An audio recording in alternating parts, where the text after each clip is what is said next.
Okay guys, a very warm welcome to today's session. आज हम लोग देखने वाले हैं सीए फाउंडेशन सितंबर 2025 में जो लोग बैठेंगे, यानी कि आप लोगों का स्ट्रैटेजी क्या होना चाहिए for CA foundation September 2025 candidate.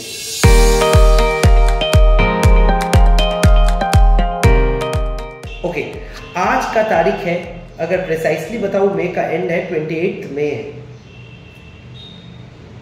Okay sir, 28 मई को अगर हम लोग खड़े हैं तो एग्जैक्टली 3 मंथ्स है अगस्त 28 तक, मई से जून, जून से जुलाई, जुलाई से अगस्त, 3 months we have till August and and September में आप लोग का एग्जाम। सो मैं सितंबर का फ्यू डेज को काउंट नहीं करूंगा, मैं बोल सकता हूँ इट्स 3 मंथ स्ट्रैटेजी।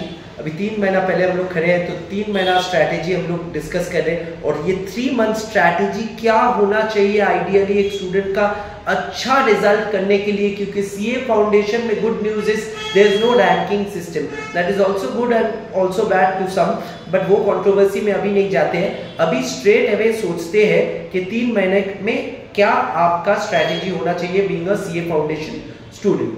ओके, 3 महीने में स्ट्रैटेजी ऐसा होना चाहिए कि पहला first 2 months you should be thorough with one time full completion of syllabus, one time full completion, देखो full word को लिखा हो, full completion of syllabus, and उसके साथ साथ one time revision। सर ये संभव है? संभव होना पड़ेगा। संभव कैसे होगा वो मैं बताऊंगा, अभी इसी वीडियो में बता दूंगा, बट संभव होना पड़ेगा। ऐसा नहीं है कि संभव नहीं है, संभव है तभी मैं बोल रहा हूँ, और संभव करना पड़ेगा। ये आपका जिम्मा है, आपका जिम्मेदारी है, आपका रिस्पॉन्सिबिलिटी है, आपका ड्यूटी है, ठीक है। और कैसे होगा मैं बता दे रहा हूँ, पाथ को फॉलो करना आपका काम है। गुरुजी तो खाली पाथ दिखाता है।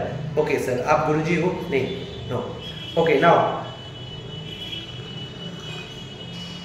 now if I talk about one time full completion, one time revision, sir आपका सिलेबस क्या कंप्लीट हो जाएगा? हाँ, जो लोग ट्यूशन ले रहे हो मेरे पास या बाकी टीचर्स के पास या हम लोग से, तो उन लोग को पता होगा कि हम लोग का सिलेबस हम लोग अगस्त 10 तक खत्म करने वाले हैं बाय हुक और क्रूक। तो वन टाइम कंप्लीशन तो ट्यूशंस में भी हो जाएगा। मैं मिड अगस्त तक कंप्लीट करा दूंगा, मेरा टारगेट रहेगा 15 अगस्त तक, ठीक है। My target will be to finish off the syllabus by mid of August या एंड ऑफ अगस्त, अगर लेट हुआ तो एंड ऑफ अगस्त, ठीक है। तो ये बाकी लोगों का भी, बाकी टीचर्स का भी टारगेट रहेगा और वही हम लोग करेंगे, that is a promise. Okay, तो सर वन टाइम रिवीजन फिर कैसे होगा?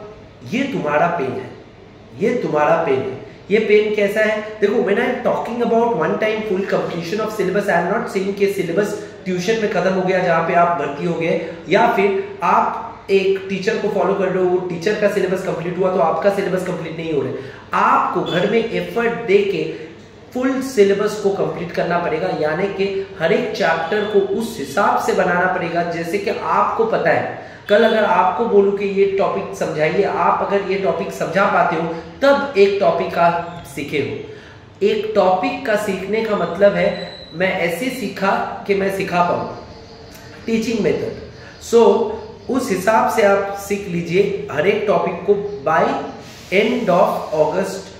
नहीं सर, एंड ऑफ अगस्त तो 3rd महीने का एंड हो गया, आप तो फर्स्ट 2 मंथ्स बोले हो। हाँ, तो फर्स्ट 2 मंथ्स यानी कि 1 जून से लेके एंड ऑफ जुलाई तक आपका घर में जहां तक ट्यूशन में कंप्लीशन हुआ है, या फिर ट्यूशन नहीं ले रहे हो तो खुद से जहां पे कंप्लीट हुआ है, वहां तक हर टॉपिक का फुल कंट्रोल आपका रहना चाहिए।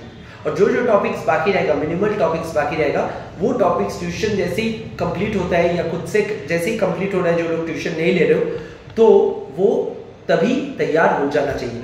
और उसके साथ रिवीजन होना चाहिए, जो जो चीजें आप पहले सीखे हो, जैसे कि मई महीने में जो जो सीखे हो, अप्रैल में जो जो सीखे हो, जून में जो जो सीखे हो, जुलाई में जो जो सीखे हो, वो सारा एक बार रिवीजन हो जाना चाहिए। पहला 2 महीने में, पहला 2 महीना चलो मैं मानता हूँ, पहला 2 महीना अगर टेक्निकली पकड़ो तो अगस्त मिड, क्यों?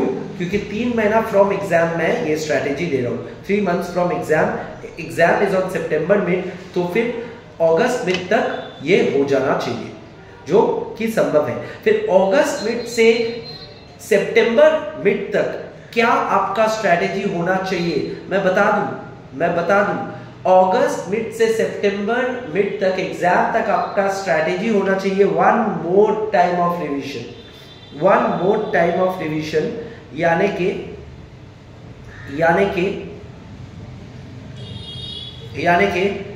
One more revision in the last month strategy video में निकालूंगा लास्ट मंथ के पहले। वन मोर रिवीजन, ठीक है, one more time of revision plus past papers, last 5 terms and RTP last 3 terms. ये अगर कोई करता है प्लस 2 मॉक्स, ये अगर कोई कर लेता है लास्ट 1 month ऑफ एग्जाम, और पहला 2 महीने में क्या, एक टाइम सिलेबस कंप्लीट, एक टाइम फुल रिवीजन, तो ये अगर कोई कर लेता है, उसका कोई भी सब्जेक्ट में लेट्स से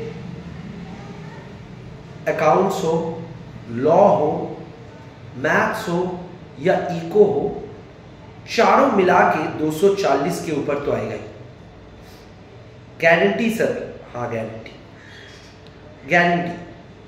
गारंटी के साथ कह रहा हूं आएगा ही, ठीक है।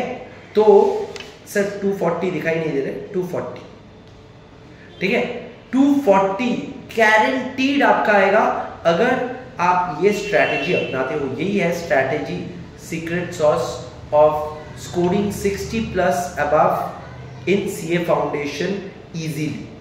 अब इसके ऊपर कोई मेहनत बहुत अच्छे से किया है, रिवीजन बहुत अच्छे से किया है, सिलेबस कवरेज बहुत अच्छे से किया है, तो ही और she can actually aim for 80+, which is nothing short of all India rank, जो अभी है नहीं सीए फाउंडेशन लेवल में।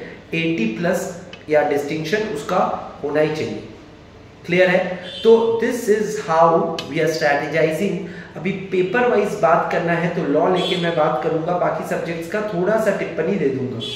पहला टिप्पणी है, अकाउंट्स एक नोन टेरिटरी है। अकाउंट्स आपका होम ग्राउंड होना चाहिए, यानी कि accounts paper should be the most comfortable paper for any CA foundation candidate if you had commerce in class 11, 12 और स्कूल में अगर कॉमर्स और अकाउंट्स पढ़े हो तो अकाउंट्स का पेपर सबसे कंफर्टेबल रहना चाहिए और अकाउंट्स सबसे इजी रहना चाहिए, अकाउंट्स में हाईएस्ट लाना चाहिए, वैसा फील होना चाहिए, कॉन्फिडेंस। ठीक है, तो अकाउंट्स में क्या करना है, जो जो टॉपिक्स पहले से क्लास 12 में कर चुके हो, जो कॉमन है सिलेबस पे सीए फाउंडेशन एंड क्लास 11, 12 का, वो टॉपिक्स तो खुद से पहले कर लो। उसमें क्या टीचर के लिए वेट करोगे? ऑनेस्टली बता रहा हूँ, ट्यूशन लो या ना लो, उसमें टीचर के लिए वेट करके टाइम बर्बाद मत करो। ये मत सोचो कि टीचर ट्यूशन में कराएगा तब करेंगे, तब तो तुम प्रोएक्टिव हो ही नहीं। तो वो सब्जेक्ट्स को जो पहले से पहचान में है, वो सब्जेक्ट्स का उस टॉपिक्स जो पहले से कर चुके हो, वो टॉपिक्स वो सब्जेक्ट्स का पहला हो जाना चाहिए। जैसे कि अकाउंट्स में if I know share capital, if I know issue of shares, if I know issue of debentures, if I know final accounts, if I know journal ledger, if I know trial balance, if I know cash book, if I know BRS, if I know n number of topics है, अभी accounts नहीं पढ़ाऊंगा, ठीक है, but समझ गए बोली। बहुत इजी है कि जो टॉपिक्स आपको पहले से पता है स्कूल लेवल में, वो टॉपिक्स को एकदम खत्म कर लीजिए, एकदम खत्म कर लीजिए। जैसे लेवल 1 है, लेवल 100% 1 है। थोड़ा बहुत सीए फाउंडेशन का स्टाइल में क्वेश्चन आएगा, थोड़ा बहुत इंट्रिकेसी रहेगा, वो तो क्लास में भी समझ में आएगा और खुद से भी समझ पाओगे शायद, अगर एफर्ट दिए तो। ठीक है, अकाउंट्स का डिस्कशन हो गया। लॉ में what should be the strategy? CA law easy का वीडियोस देखो बेटा, एडवर्टीजमेंट नहीं कर रहा, किसको करो बोलो, ये पेड बूस्ट मैं कभी नहीं कराया आज तक।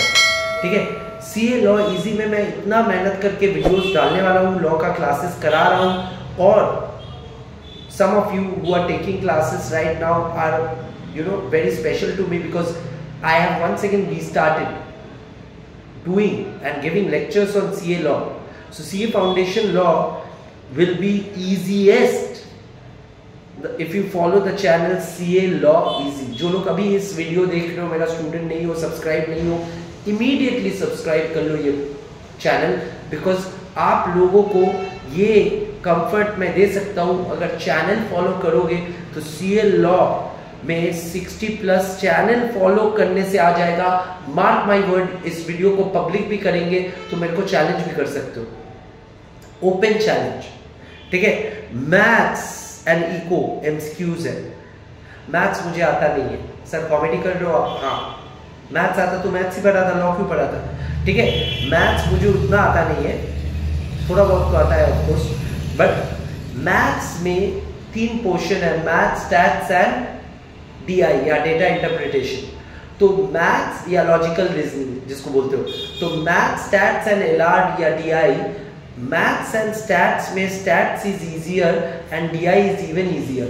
तो स्टैट्स एंड DI में फोकस करो, मैथ्स टफ है तो मैथ्स में कम फोकस करो।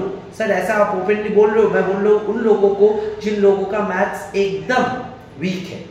तो make sure your stats and LR gives you full marks, उसके बाद मैथ्स लेके सोचो। Got it? So that should be the ideal strategy for a student whose maths is inherently weak, ठीक है। Eco easiest of the lot है, eco easiest of the lot है, इसलिए नहीं कि MCQ है, इसलिए क्योंकि चारों पेपर में सबसे आसान पेपर इको है। इसका मतलब ये नहीं इसको इग्नोर करोगे, इसको अच्छे से पढ़ो जाके, इसमें 80+ टारगेट कर सकते हो आप। तो accounts and eco are known home turfs जहां पे आप 80+ का आशा रख सकते हो। Law is tough, maths is tough. Maths में स्ट्रैटेजी क्या है मैं बोल दिया, लॉ का स्ट्रैटेजी हर एक वीडियो में मैं लाने वाला हूँ, नया वीडियोस, और हर एक टॉपिक का वीडियोस में छोड़ने वाला हूँ।